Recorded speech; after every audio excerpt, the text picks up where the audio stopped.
India, Dr. R. Venkataramani, to please do so now.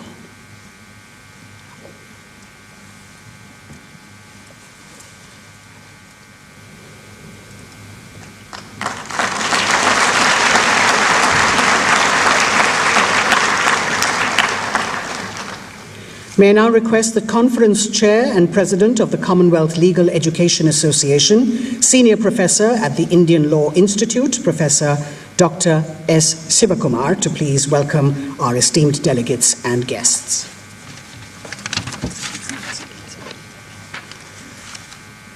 Our Chief Guest, Honorable Prime Minister Sri Narendra Modi ji, Honorable Dr. Justice D.Y. Chandrachud, Chief Justice of India, dignitaries on the dais and off the dais.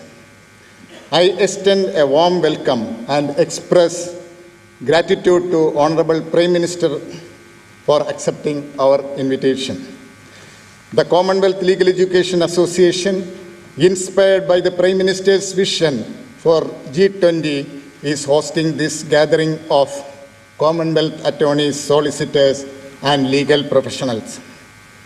Aligned with the G20 theme of Vasudhaiva Kudumbakam, or One Earth, One Family, One Future, we aim to promote just and equitable global growth. This conference echoes the G20 message, and I am confident that it will contribute to the ideals. Once again, a heartfelt welcome to our Honorable Prime Minister. Honorable Dr. Justice D.Y. Chandrachud, Chief Justice of India, is praised for his dedication and legal acumen. We welcome you, Lordship.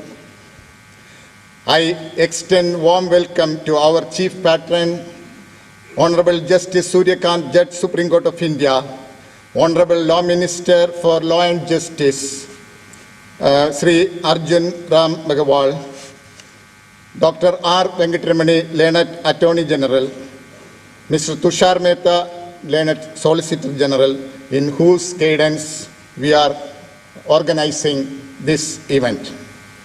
We are honored to have attorneys and solicitors from diverse Commonwealth nations gathered at this flagship event. This is the first initiative globally, symbolizing a shared commitment to justice and legal collaboration.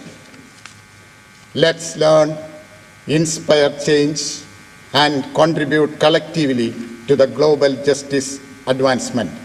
Once again, welcome you all. Thank you.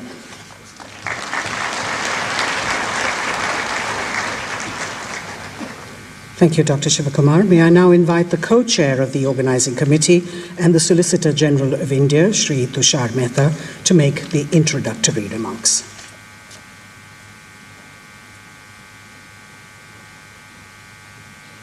Good morning to every one of you.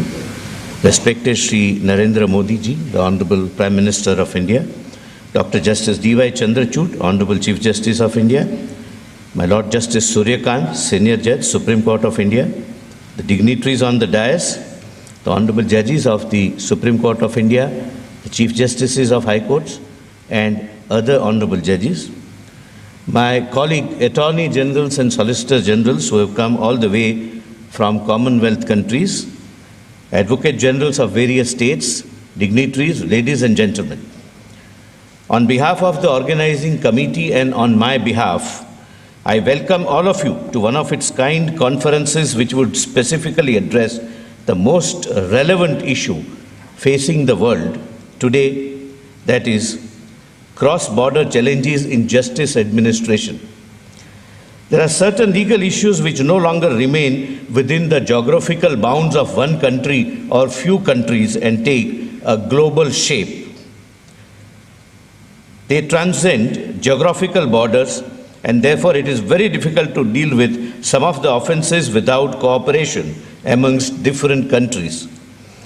Friends, under the visionary leadership of our beloved Prime Minister, Sri Modi ji, our country has become one of the fastest growing economy in the world and will soon become one of the first three major economic powers under the visionary leadership of our Honorable Prime Minister.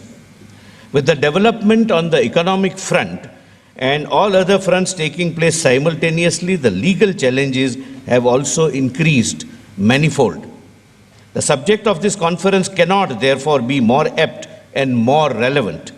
We shall have to consider jointly our respective legal frameworks and justice delivery administration so as to ensure that cross-border challenges in justice delivery system is addressed while keeping in tune with our respective constitutional goals and limitations.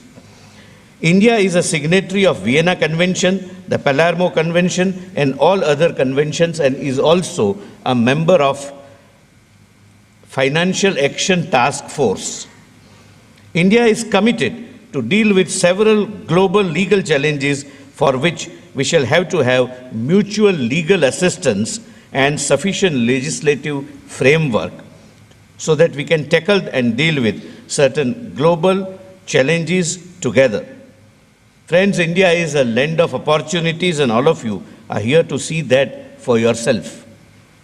Let the emerging India's economic scenario be the guiding light of today's discussion and brainstorming. I welcome you all. Thank you very much.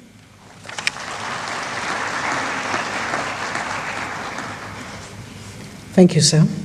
May I now request the Chairman of the Organizing Committee of the Commonwealth Attorneys and Solicitors General Conference and the Attorney General for India, Dr. R. Venkataramani, to please address the Assembly.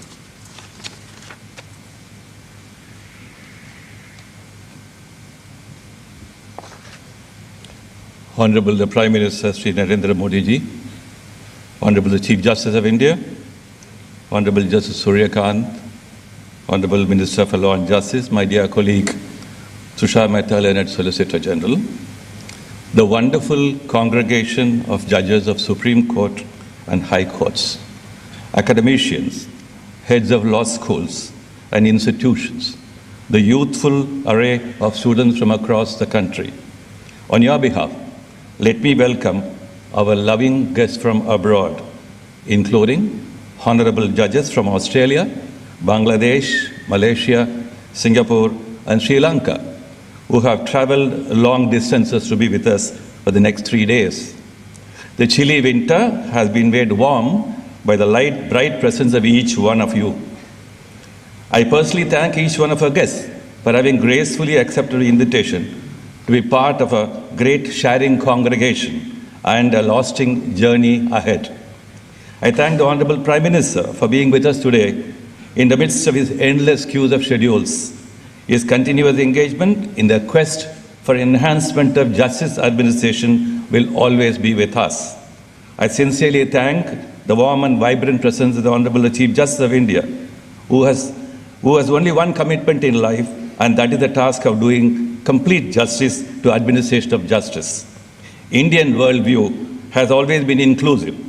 Endeavors like today's conference are to continue on the same voyage of inclusiveness and celebrating diversity. Justice needs and demands of people of all nations are changing.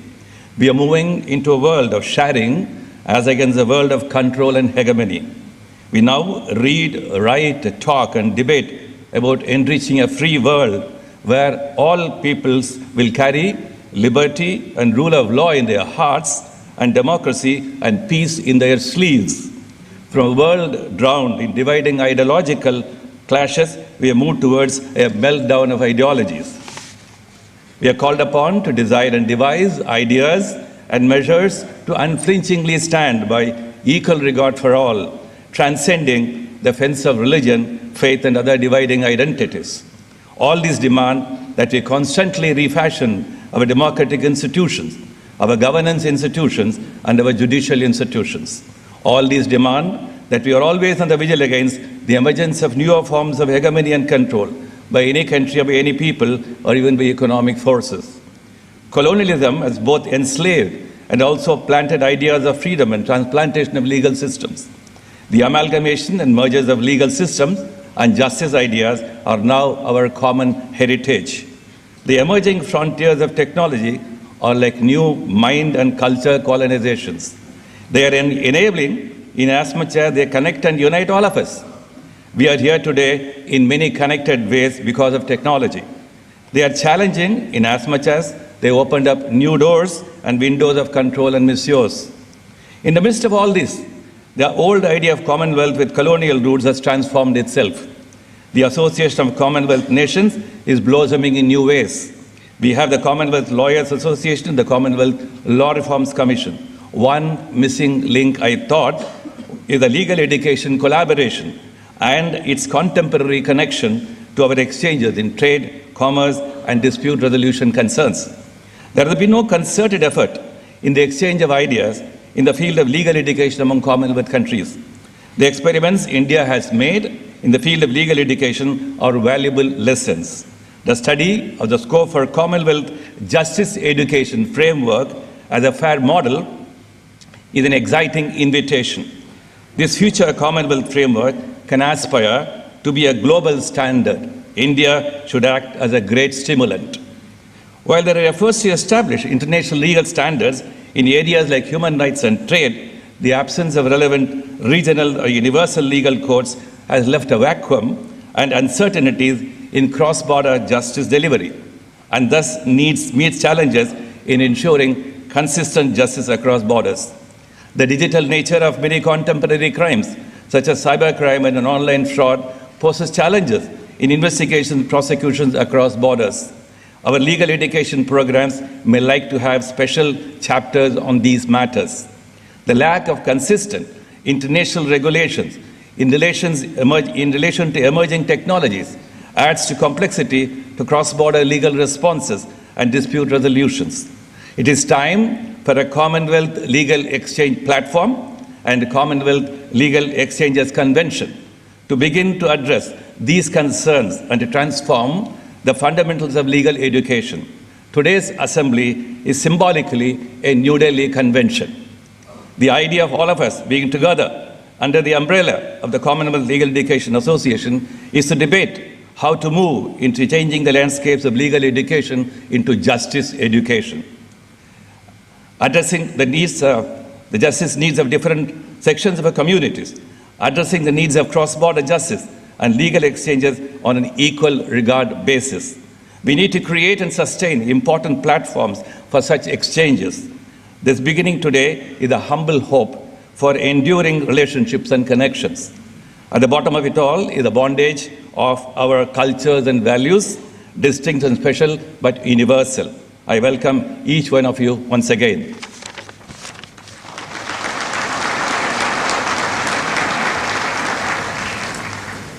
Thank you, sir. May I now request the Honourable Minister of State with independent charge for Law and Justice, Government of India, Shri Arjun Ram Medhwal, to please address the august gathering.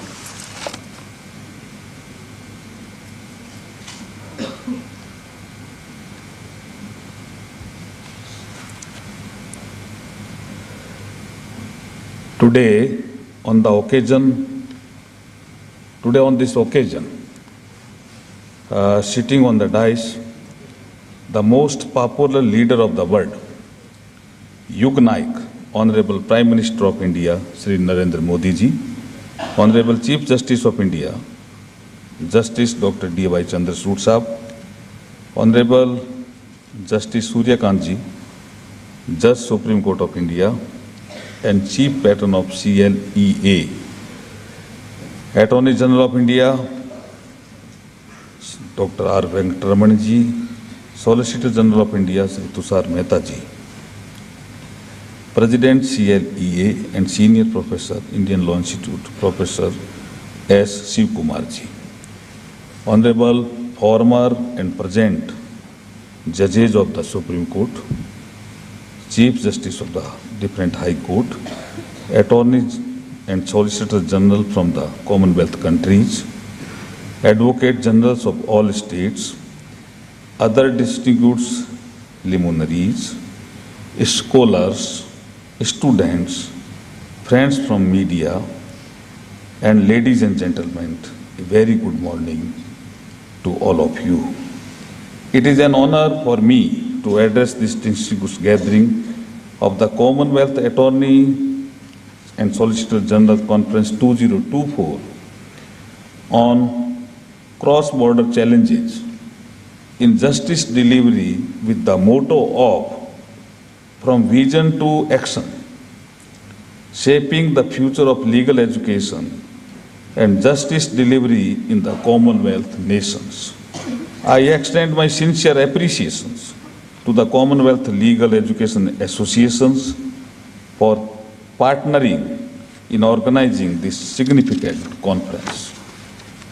India is a mother of democracy and the largest member states of the Commonwealth, having nearly 60% population of the association, proudly welcomes all the valued dignitaries to this prestigious conference. This conference is a momentum to reflect upon the evolved role of attorneys and solicitor generals in the larger arena of good governance, architecture, and their purposeful role in the upcoming future. The timelines for institutionalizations of the post of Attorney General and Solicitor Generals may vary among the member states of the Commonwealth, but the historically perspective gives us valuable insights into the advisory role of this fraternity. Their invaluable suggestions and wisdom have helped to simplify the sophistications leading to better decision making to facilitate rule of law for the leaders at the helm of affairs. In India also, the wisdom of the founding fathers of the constitutions has designated the Attorney General as a constitutional post.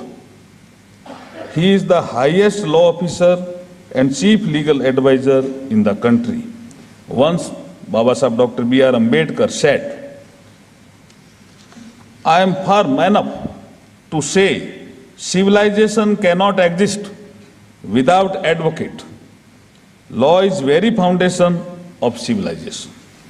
I would like to add that being at the intersection of the diverse legal, political, constitutional functions, the attorneys and solicitors general are responsible stakeholders of the governance paradigms. Their single opinion has dramatic potential to bring effectiveness and purpose to national and international affairs. Today, in the technologically connected world, we are living in a global village. The global challenges of the day require global solutions through the coordinated efforts of all stakeholders. I am happy to note that this conference is addressing diverse yet interrelated ranges of issues that include the judiciary and justice system, legal education, and global legal challenges. Technology has emerged as a big enabler for digitally empowering society. India has showcased testimony to it as it has marched ahead with the commencement of a citizen-centering, technology-driven modern legal system. Telelaw, Nyay Setu, Phase 3 of E-Code project are transforming the judiciary by setting up digital, paperless, and smart courts. It has emerged as a global leader by conducting over 3 crore judicial proceedings through video conferencing. The nation has leapt forward to becoming Viksit Bharat by 2047. The Ministry of Law and Justice is religiously aiming to achieve justice for all through the speedy, affordable, and technology-enabled citizen-centering doorstep justice delivery system. I feel that the outcome of this conference will not merely help to address the cross-border challenges in justice delivery, but also facilitate to rooting out the menace of climate change, global warming, terrorism, drug and human trafficking, cyber crimes, and extremism, among others. The course correction in the justice delivery system has resonance in every space of human life. The whole world has sensed and fragrance of time-tested cultural values of Vasudev Kutumbakam resonated during the successful G20 presidency hosted by India based on the theme of One Earth, One Family and One Future. In conclusion, I would say that the dialogue, diplomacy and aligned collective action are ways forward for amicably resolving the challenges and facilitating a better world for the upcoming generations. I am hopeful that this conference will become an instrument to take collective action by qualitatively shaping our dialogues and nurturing the diplomacy to build a just society, promoting peace, prosperity and welfare of entire humanity. Jai Bharat.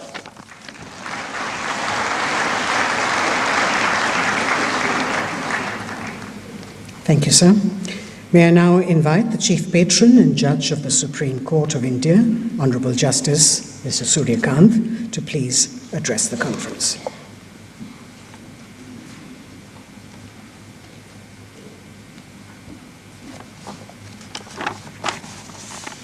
Honorable Prime Minister of India, Shri Narendra Modi ji, Honorable Chief Justice of India, Dr. Justice D.Y. Chandrachud, my esteemed brother and sister judges from the Supreme Court of India, Honorable Minister of Law and Justice Shri Arjun Ram Meghwal ji, Learned Attorney General for India Dr. R. Venkatramani, Learned Solicitor General of India Mr. Tushar Mehta, Honorable judges from the Federal Court of Malaysia, Federal Court of Australia, Supreme Court of Bangladesh, Supreme Court of Sri Lanka, Chief Justices and judges from different high courts, learned Attorney Generals, Solicitor General and law officers from various Commonwealth jurisdictions, Professor Dr. S. Sivakumar, President, Commonwealth Legal Education Association, senior advocates and members of the Supreme Court Bar Association, learned Vice Chancellors, jurists, academicians, delegates, representatives, distinguished guests, Advocate Generals and other law officers of the state governments, and my dear law students. It's my proud privilege to welcome all the esteemed dignitaries gathered here today for gracing the Commonwealth Attorneys and Solicitor General Conference 2024. Their presence and unwavering support of this august gathering has added immeasurable value to the success of this momentous occasion. I extend my heartiest congratulations to Learned Attorney General for India, Solicitor General of India and the Commonwealth Legal Education Association for this collaborative initiative and for having organized this event so seamlessly. The Commonwealth Legal Education Association, which I represent as its chief patron, stands as a beacon for advancing high standards of legal education. It is committed to socially relevant and professionally impactful legal education by fostering the development of legal curriculum, supporting law schools in preparing for the evolving professional demands, and promoting continuing legal education. The association contributes to the overarching goal of enhancing legal practices within the Commonwealth. The theme of 2024 conference is Cross-Border Challenges in Justice Delivery, which addresses the complexities of our interconnected world. It allows us to navigate the intricate legal landscapes that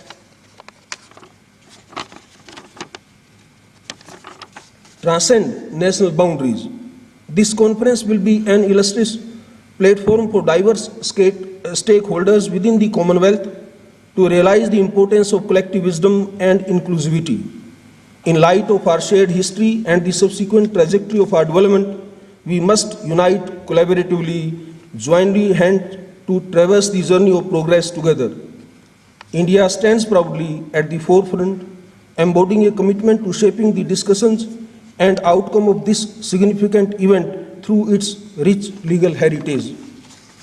This conference aims at bringing together legal luminaries, scholars and practitioners in an effort to translate visionary ideals into tangible actions. Its true significance lies in encouraging substantive discussions on pressing legal issues, promoting mutual understanding of legal mechanisms in the Commonwealth nations, and strategically charting the path forward for the evolution of legal education and justice systems.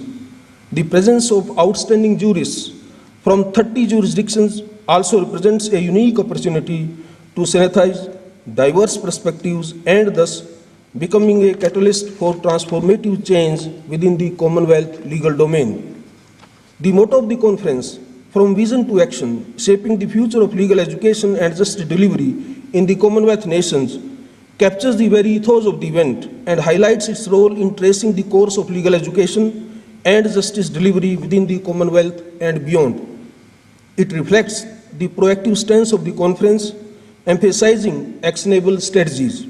It also underscores the commitment of the Commonwealth nations to spearhead legal innovation, adapt to evolving challenges, and build a future where legal education is robust, justice is accessible as well as affordable, and the rule of law prevails. The 4 technical sessions will lead us to deliberate on the complex correlation between legislative structure and the administration of justice. The topic, Legal Framework and Advocacy in Justice Delivery, will highlight the need for harmonizing legislative contours while recognizing the interplay that influences the very fabric of justice. The session on Judiciary and Justice in a Changing World prompts us to ponder on the dynamic shifts in the role of judiciary in this ever-evolving world. The judiciary has never been static. It is a living, breathing entity in transition. Bridging the divide in access to justice becomes paramount when we address the disparities that persist in our pursuit of a more equitable legal system. Our focus is to understand these challenges and resolve solutions for strengthening a judiciary that mirrors the values of justice, accessibility, and fairness. Our discussion on global legal challenges and institutional resilience will focus on the cross-border challenges in the justice delivery system. Tackling transnational crimes and enhancing institutional capacities become imperative aspects of our discourse. These deliberations will certainly fortify our institutions, enhance their adaptability, and craft strategies that transcend borders in our pursuit to a more just and secure world. In the last and perhaps the most crucial session would be Transporting Legal Education for the Future, a roadmap which propels us into the future, envisioning the transformation and reimagination of legal education, contemplating its role in molding the future of our profession. Rethinking legal education is not an empty exercise, but is a vision statement. It is a strategic guide that would fashion future generations of legal practitioners. This discourse is not only to understand the challenges, but to actively contribute to the evolution of legal education, which is coherent within the framework of 21st century. I firmly believe that the technical sessions will extend beyond dialogue and serve as grounds for inspiration, innovation, and commitment. Through our shared insights, experiences, and solutions, we will surely compose a new legal regime towards a unified legal mechanism that stands poised for the glimmering future. Our challenges are formidable, but so is our spirit. Together, we will strive to create a future where justice knows no boundaries, legal education transforms minds, and our institutions stand resilient in the face of global challenges. Let our discussion be insightful, collaborations fruitful, and our collective journey lead the way for an equitable and effective global justice system. I wish you all enriching deliberations, insightful interactions, and a conference that leaves an enduring mark on the landscape of justice delivery. Thank you very much. Jai Hind.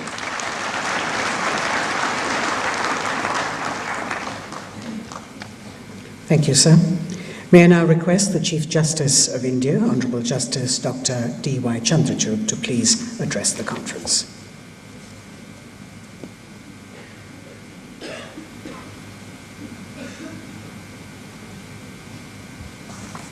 Namaskar. Honorable Prime Minister Shri Narendra Modi ji, Union Minister for Law and Justice Shri Arjun Ram Meghwal, my very distinguished colleague Justice Suryakant, the Attorney General Shri Venkatramani, the Solicitor General Shri Tushar Mehta, Dr. Shivakumar, President CLEA, Attorneys General, Solicitors General from the Commonwealth countries, visiting judges, Vice Chancellors, professors from law schools and students. I extend my sincere gratitude to the Office of the Attorneys General and Solicitors General of India, the Union Ministry of Law and Justice, and the Commonwealth Legal Education Association for organizing this conference of immense promise and relevance.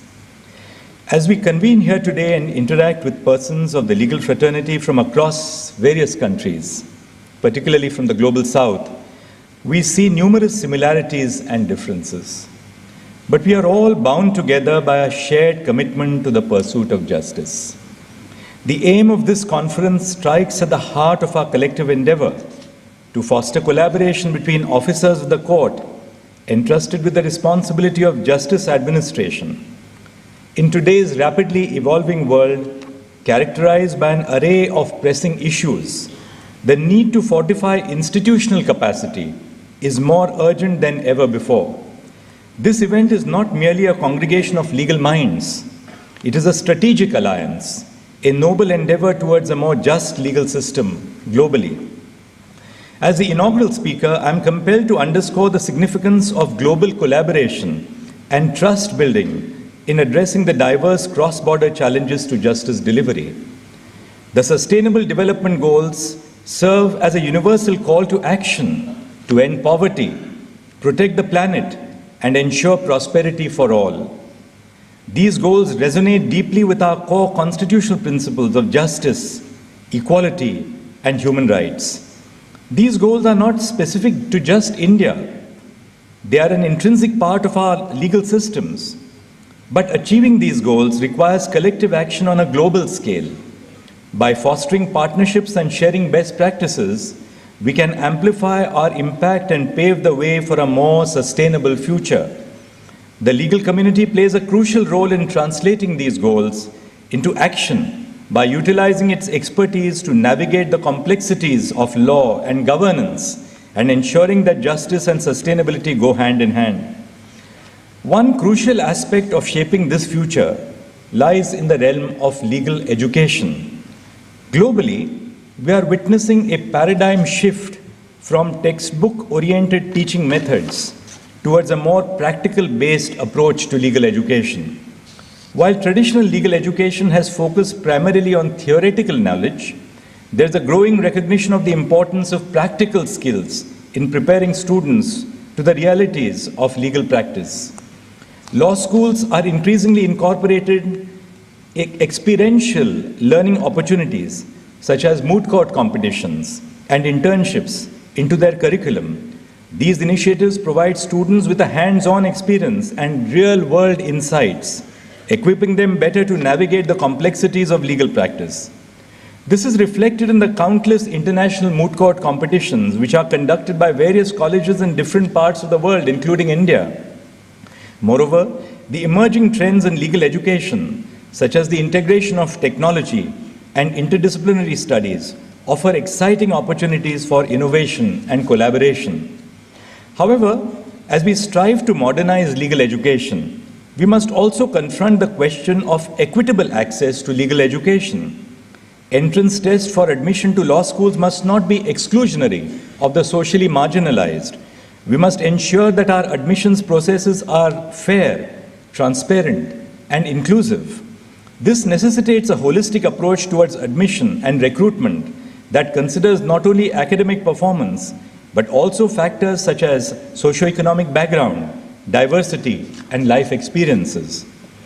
Courts not only refer to the jurisprudence evolved by courts of other jurisdictions while deciding questions of constitutional importance, but also refer to the best practices on the administrative side.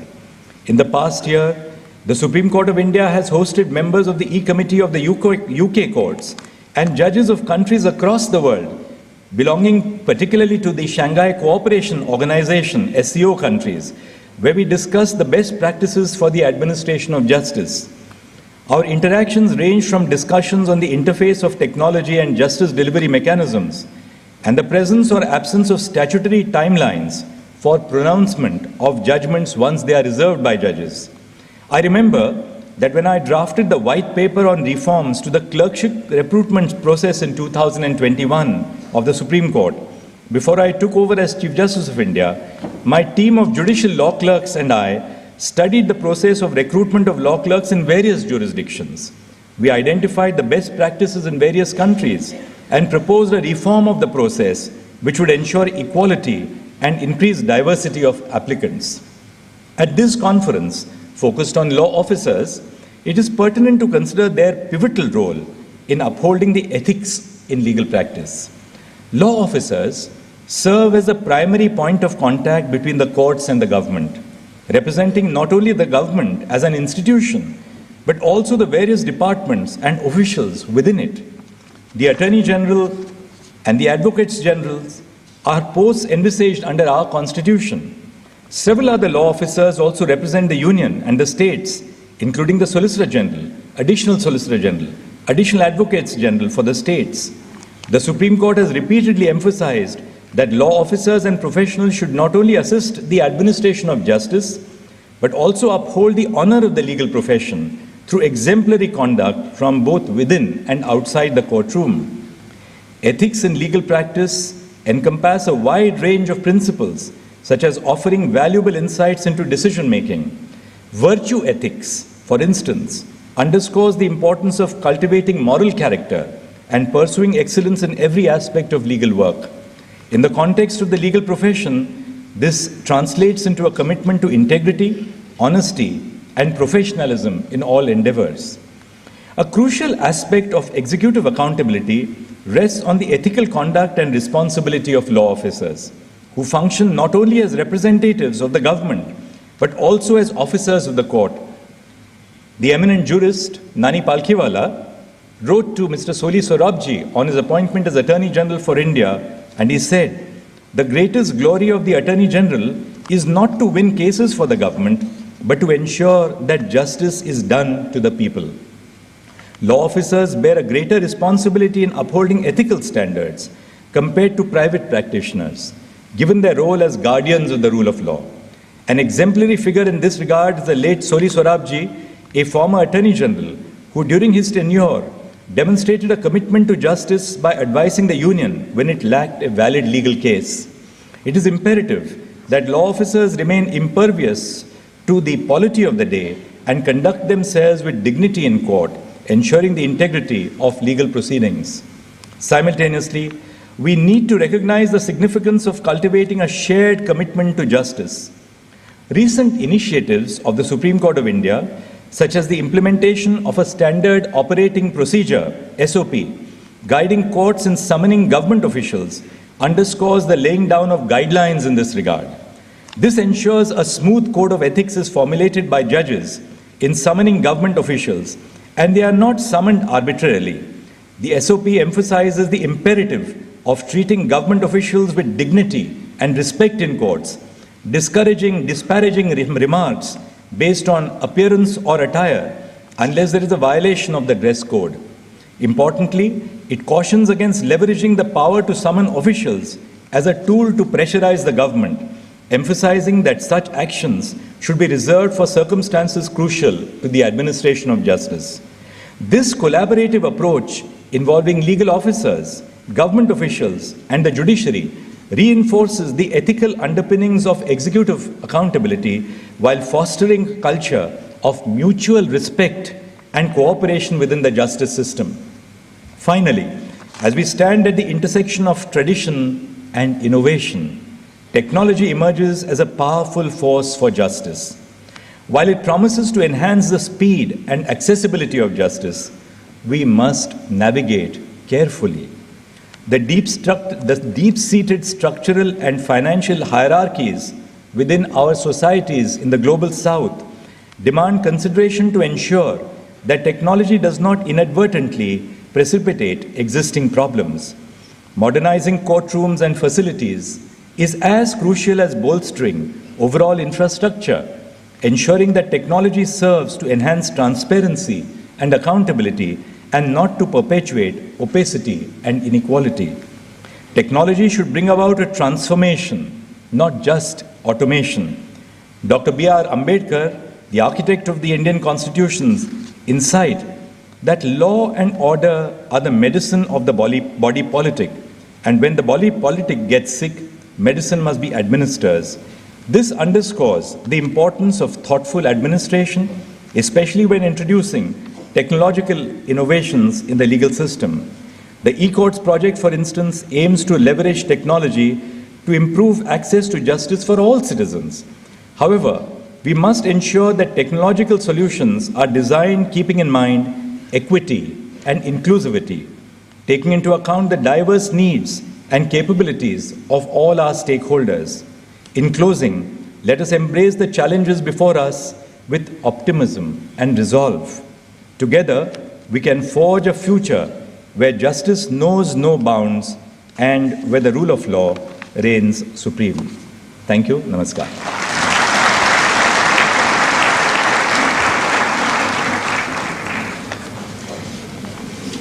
Thank you, Honourable Justice, sir. Ladies and gentlemen, we now have the privilege of hearing the Honourable Prime Minister of India, Shri Narendra Modi, share his thoughts.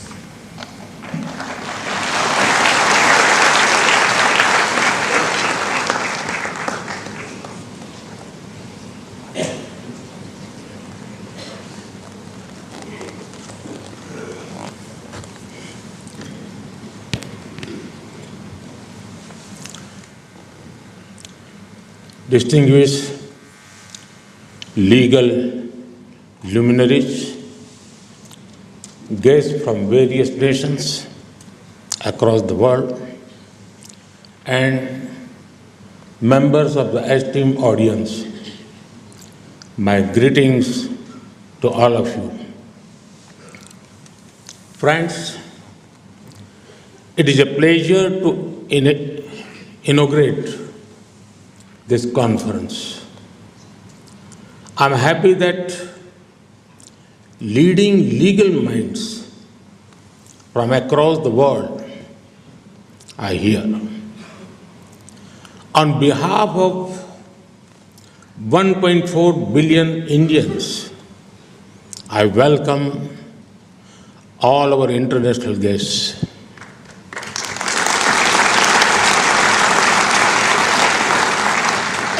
I urge you all to experience incredible India to the fullest. Friends, I'm told that there are many friends from Africa here. India has a special relationship with the African Union. We are proud that the African Union became a part of the G20 during India's presidency. This will go a long way in addressing the aspirations of the people of Africa. Friends, in the last few months, I have interacted with the legal fraternity on many occasions. A few days ago, I was at the celebration of 75 years of the Supreme Court of India. Last September, in this very location, I came to the International Lawyers Conference. Such interactions help us appreciate the work of our justice system. These are also opportunities to resolve for better and faster justice delivery. Friends, justice has been given great importance in Indian thoughts. Ancient Indian thinkers said, Nyayamulam Swarajyam Syat. It means justice is at the root of independent self-governance. Without justice, even the existence of a nation is not possible. Friends, the theme of this conference is cross-border challenges in justice delivery. In a highly connected, rapidly changing world, this is a very relevant topic. Sometimes ensuring justice in one country requires working with other countries. When we collaborate, we can understand each other's system better. Greater understanding brings greater synergy. Synergy boosts better and faster justice delivery. Therefore, such platforms and conferences are important. Friends, our systems already work with each other in many domains. For example, air traffic control and maritime traffic. Similarly, we need to expand cooperation to investigation and justice delivery. Cooperation can happen even while respecting each other's jurisdictions. When we work together, jurisdiction becomes a tool to deliver justice, not delay it. Friends, in recent times, the nature and scope of crime have seen radical change. Criminals have wide networks across various countries and regions. They use the latest technology for both funding and operations. Economic crimes in our region are being used to fund activities in other regions. The rise of cryptocurrency and cyber threats are posing new challenges. 21st century challenges cannot be fought with a 20th century approach. There is a need to rethink, reimagine, and reform. This includes modernizing legal systems that deliver justice. This includes making our systems more flexible and adaptable. Friends, when we speak of reforms that need to be focused on making justice system more citizen-centric, ease of justice is a pillar of justice delivery. In this space, India has many learnings to share. In 2014, the people of India blessed me with responsibility of becoming the Prime Minister. Before that, I worked as the Chief Minister in the state of Gujarat. Back then, we decided to set up evening courts. This helped people attend court hearing after their work hours. This gave justice but also saved time and money. Hundreds of thousands of people benefited from this. Friends, India also has a unique concept of Lok Adalat. It means people's court. These courts provide a mechanism to settlement of small cases related to public utility services. This is a pre-litigation process. Such courts have resolved thousands of cases and ensured easy justice delivery. Discussions on such initiatives could be of a great value across the world. Friends, legal education is a key instrument in boosting justice delivery. Education is where both passion and professional competence are introduced to young minds. Worldwide, there is a discussion on how to bring more women into every domain. The first step to do so is to make each domain inclusive at the educational level. When the numbers of women in law schools increases, the numbers of women in the legal profession will also increase. Participants in this conference can exchange ideas on how more women can be brought into legal education. Friends, the world needs young legal minds who have diverse exposure. Legal education also needs to adapt to changing times and technologies. Our focus on understanding the latest trends in crime, investigation, and evidence will be helpful. Friends, there is a need to help young legal professionals with greater international exposure. Our finest law universities can strengthen exchange programs between countries.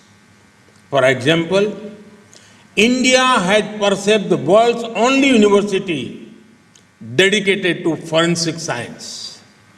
Students, law faculty, and even judges from various countries can be helped to explore short courses here. Further, there are many international institutions related to justice delivery. Developing countries can work together to get greater representation in them. Our students can also be helped to find internship at such institutions. This will enable our legal system to learn from international best practices. Friends, India inherited a legal system from colonial times, but in the last few years, we made a number of reforms to it. For example, India had done away with thousands of obsolete laws for colonial times. Some of these laws had the potential to become tools of harassment of people. This has boosted ease of living and ease of doing business. India is also modernizing laws to reflect the present realities. Now, the 3 new legislations have replaced more than 100-year-old colonial criminal laws. Earlier, the focus was on punishment and penal aspects. Now, the focus is on encouraging justice. Therefore, citizens have a sense of assurance rather than fear. Friends, technology can also have a positive impact on justice system. In the last few years, India has used drones to map places and provide clear property cards to rural people. Disputes reduce, the possibility of litigation reduces, and the justice system load decreases, making it more efficient. Digitization has also helped many courts in India take proceedings online. This has helped people access justice even from far away locations. India is happy to share its learning in this regard with our countries. We are also keen to learn about similar initiatives in other countries. Friends, every challenge in justice delivery can be addressed, but the journey starts with one shared value. We must share a passion for justice. May this conference strengthen the spirit. Let us build a world where everyone has access to timely justice and none is left behind. Thank you. Thank you very much.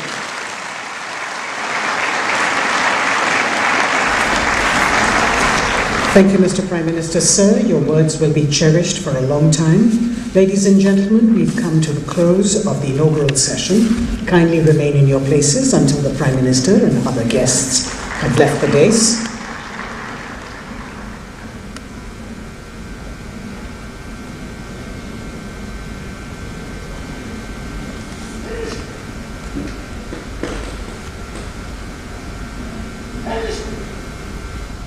तो दिल्ली के विज्ञान भवन से अभी आप सुन रहे थे प्रधानमंत्री नरेंद्र मोदी को, जो कि कॉमनवेल्थ